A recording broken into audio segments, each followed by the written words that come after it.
Friends, आज के इस वीडियो में हम आपके साथ कुछ अमेजिंग फैक्ट्स शेयर करने वाले हैं। तो आइए शुरू करते हैं। जब हम इंसान के बनाए हुए हैरान कुन इजादात के बारे में सोचते हैं तो हमारे जहनों में बुलंद व बाला इमारतें और उनकी बेहतरीन आर्किटेक्ट्स डिजाइन हमारे जहन में आती है, या इसी तरह मास्टरपीसेस जो सदियों पहले बनाए गए, जैसा कि the freedom tower in New York city और दीवारें चीन। लेकिन इसके अलावा भी कुछ हैरान कुन इजादात है जिसके बारे में बहुत ही कम लोग जानते हैं। इस वीडियो में हम आपको ओरिसेंट ब्रिज के बारे में हम आपको बताएंगे, जो कि दो यूरोपियन कंट्रीज को आपस में मिलाती है। वहाँ पर रहने वाले लोग इस बात से वाकिफ थे कि क्या इस तरह के ब्रिजेस भी पॉसिबल है कि जो दो कंट्रीज को आपस में मिलाए। पूरी दुनिया के लोग इस बात का मजाक उड़ा रहे थे कि क्या दो कंट्रीज जिनके दरमियान में समंदर बह रहा है वो आपस में थ्रू ब्रिजेस कनेक्ट हो सकेंगे। लेकिन जब वो प्रोजेक्ट कंप्लीट हो गया तो पूरी दुनिया के लोग हक्का बक्का रह गए। तो आइए इस वीडियो को शुरू करते हैं और इस ब्रिज की हिस्ट्री के बारे में जानने की कोशिश करते हैं।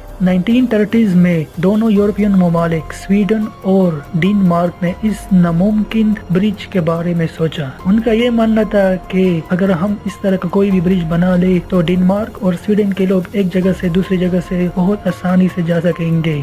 अभी जो सबसे पहला काम था जो उन्होंने करना था कि ये ब्रिज हम कौन से दो शहरों के दरमियान बनाए। दोनों हुकूमत के सरबराहान इस बात पर राजी हो गए कि वो स्वीडन के माल्मो सिटी और डेनमार्क के कोपेनहेगन शहर को आपस में मिलाएंगे। लेकिन ये इतना आसान नहीं था। दोनों ममालिक के लिए बहुत ज्यादा नुमाया पहलू थे जो कि इस ब्रिज को कंस्ट्रक्ट करने में बहुत ज्यादा मुश्किलात पैदा कर रहे थे। दोनों शहरों के दरमियान समंदर का पानी बहता था। इस समंदर की पानी की लंबाई 5 मील थी। ये समंदर का पानी सर्दियों में बर्फ बन जाती जो कि किसी भी ब्रिज को बनाने में बहुत ज्यादा मुश्किलात पैदा कर सकती थी। और दूसरा ये कि यहाँ पर जो पानी था वो बहुत गहरा था। लेकिन ये प्रोजेक्ट दोनों मुल्कों के अवाम के लिए बहुत ज्यादा जरूरत थी। लेकिन इस दौरान यूरोपियन कंट्रीज और पूरी दुनिया में सेकेंड वर्ल्ड वॉर शुरू हुई, जिसके बाद ये प्रोजेक्ट डिले हुआ। जब दूसरी जंग अजीम खत्म हुई तो 1950s और 1960 में दोनों मुल्कों के सरबराहान एक बार फिर सर जोड़कर बैठ गए कि किस तरह से हम आपस में एक दूसरे को लिंक कर ले ताकि हम दोनों मुल्कों के पीपल वॉकिंग और ट्रेड रूट को आसान बनाए। लेकिन एक बार फिर उस टाइम दोनों मुल्क इस प्रोजेक्ट में नाकाम हो गए क्योंकि दोनों कंट्रीज इस प्रोजेक्ट के लिए सही लोकेशन चूज ना कर सके।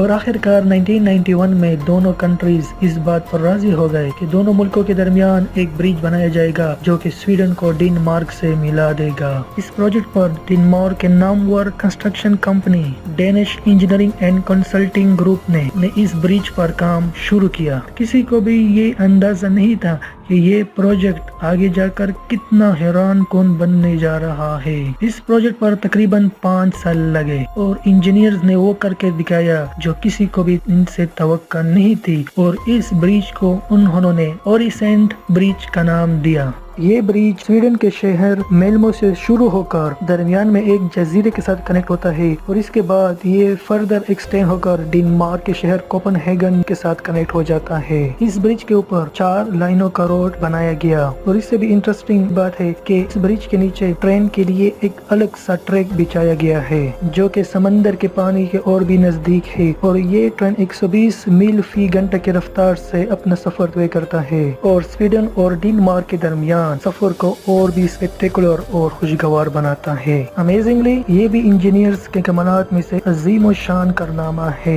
जब आप इस ब्रिज पर सफर करते हो तो दरमियान में एक जजीरा आता है। ये जजीरा कुदरती जजीरा नहीं है बल्कि मैन मेड जजीरा है और ये ही टर्निंग पॉइंट है इस पूरे प्रोजेक्ट का। इस जजीरे को भी इंजीनियर्स ने कुछ इस तरह से डिजाइन किया है कि पूरी दुनिया हैरान रह गई है। जब आप स्वीडन के शहर मेल्मो से सफर शुरू करते हो तो आप इस ब्रिज के ऊपर कुछ सफर तय करने के बाद इस जजीरे तक पहुंचते हो। इस जजीरे के अंदर इंजीनियर्स ने टनल्स बनाए हैं जो कि इस ब्रिज को कनेक्ट करती है इस टनल के साथ। लेकिन देखने से इस तरह लगता है जैसा कि दरमियान में ये ब्रिजेस आपस में कम्युनिकेशन नहीं कर पा रही।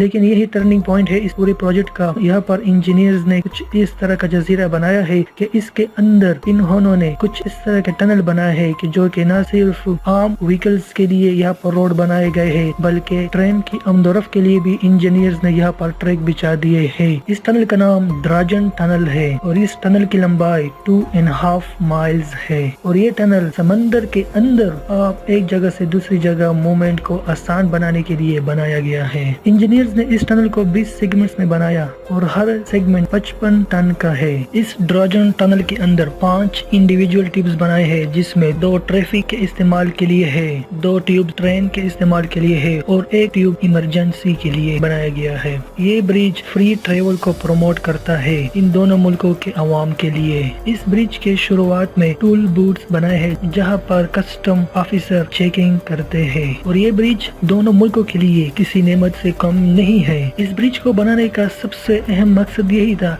कि दोनों मुल्कों की अवाम फ्री तिजारत कर सके और एक मुल्क से दूसरे मुल्क फ्री मूवमेंट कर सके और किसी के ऊपर कोई भी पाबंदी ना हो और हर मुल्क अपने दरवाजे दूसरे मुल्क के अवाम के लिए खोले रखे, जहाँ पर वो एजुकेशन, बिजनेस और फ्री तिजारत कर सके। इस तरह के प्रोजेक्ट दो मुल्कों के दरमियान प्यार मोहब्बत को बढ़ाता है और उनको एक दूसरे के करीब लाता है। क्या एशिया के कंट्रीज को भी इस तरह के प्रोजेक्ट बनाने चाहिए? कमेंट में अपनी कीमती राय का इजहार करें। Thank you.